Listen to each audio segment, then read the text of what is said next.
कधीही कोणाच्या धार्मिक भावना दुखवण्याचा प्रयत्न करत नाही. दान करणारे झाले भिकारी आणि दान घेणारे झाले श्रीमंत.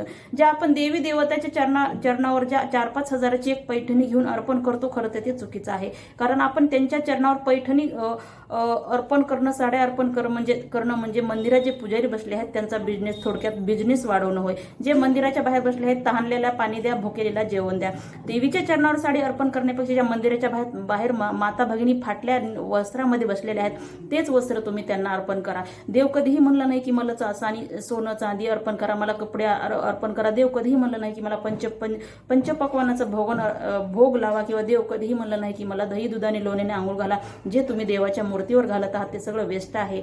बाहेर जे बसले आहेत त्यांना खाऊ द्या. देव तुम्हाला त्यांच्या चरणी अर्पण ठेवल्याने देव कधीही प्रसन्न होत नसतो.